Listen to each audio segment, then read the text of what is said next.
Howdy folks, it is Diecastbuffet here again. Welcome back to another NASCAR Diecast review. And today this is going to be one of my favorite diecasts of the 2023 season. I already know it. It is the Kubota Ross Chastain Chevrolet Camaro. Now, this is the first or second time we're ever getting a Kubota diecast. I know we had a Ben Rhodes car.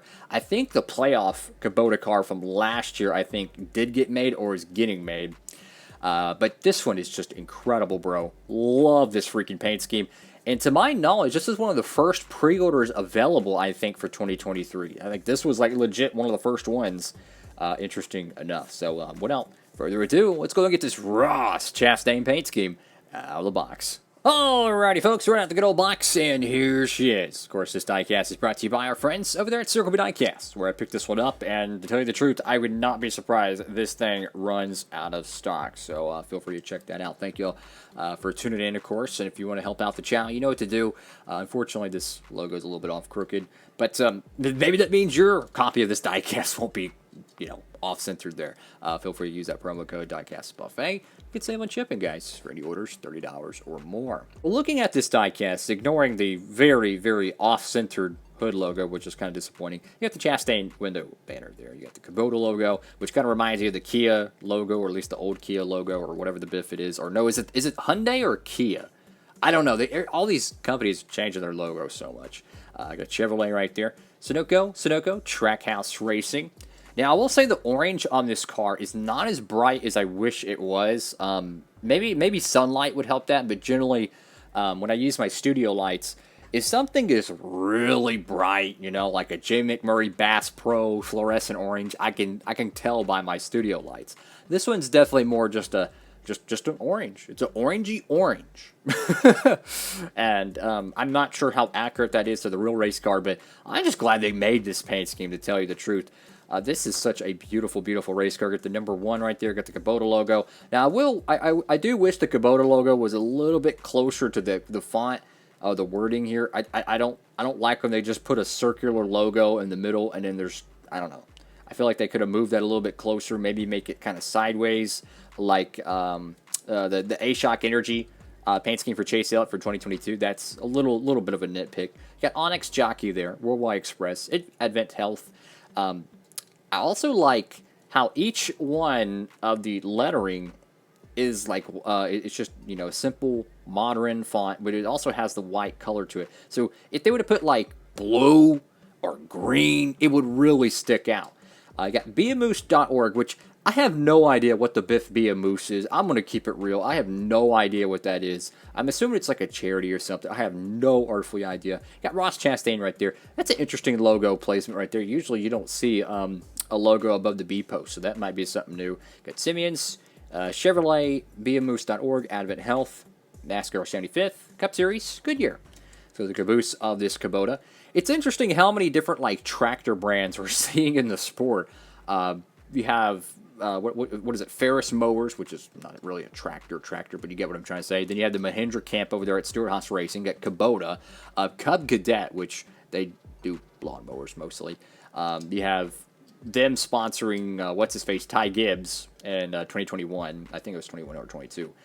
So it's kind of interesting how all these mower brands and stuff are finding their way into the sport, which I mean, I think it's a good demographic to sponsor, because how many people watch NASCAR and mow the yard? I know I do, right? I got a Quaker State, bro. That Quaker State Daniel Suarez diecast. If they don't make that diecast, that's a travesty. That thing is beautiful. Got Kubota, got number 1, Camaro. What an awesome looking paint scheme here, guys. And I don't know. Chastain has so many great looking race cars, and they only make 3 of them. Last year they had his Final Four paint scheme. They offered it in a Final Four playoff pack. They didn't make it. Shocker. His Texas one, they didn't make that one. Shocker. So it's they really should make more alternate paint schemes, but they don't do it. It's stupid. It's stupid because you get all these, if one driver runs 15 different paint schemes, right, and they only make 3 or 4 of them, I feel like that's such a wasted opportunity. If they have a buttload of paint schemes, just do an exclusive pack, Force them to buy multiple of the cars, and that way they still make their business and they make their profit. The fans get the diecast, so they're happy, right?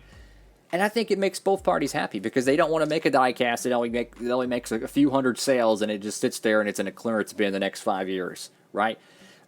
I don't know. If it was up to me, though, I feel like they should do more promos, more limited releases.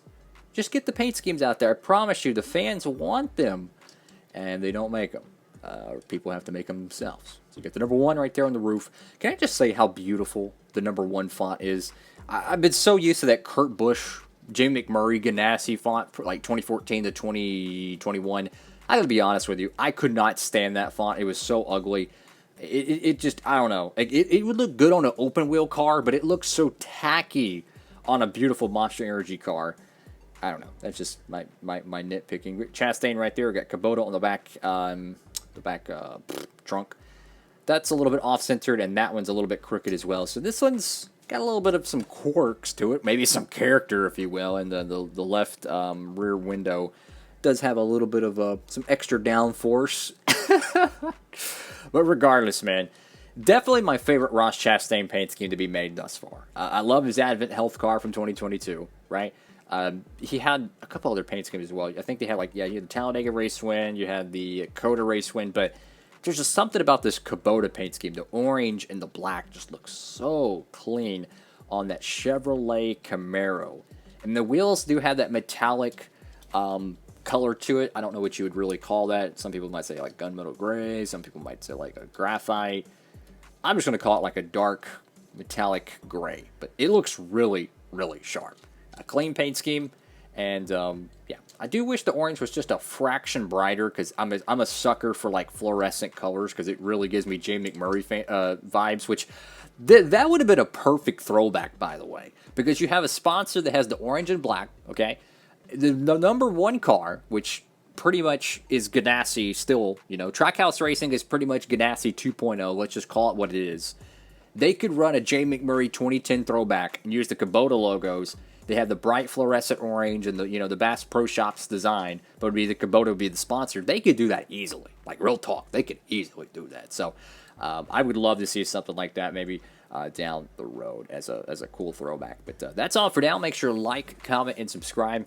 If you haven't seen the box designs, they are, I'm going to keep it real with you. They're disappointing. They're not much of an improvement. The wording is a lot better, but it's a far cry from what I'm about to show on camera here.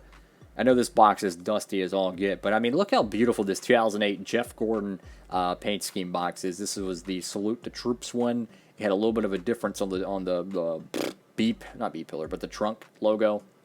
This is an awful custom I made, by the way. It needs to be redone. But yeah, you could just see the box design. How 15 years. Yeah. You figured we'd be having like the greatest diecast you could ever imagine with the box designs. No. And then the age-old question becomes, what do you want more? Do you want diecast quality? Do you want them to invest the material cost into the diecast itself? Or do you want them to invest into a piece of cardboard that a lot of people are just going to toss or lose one day?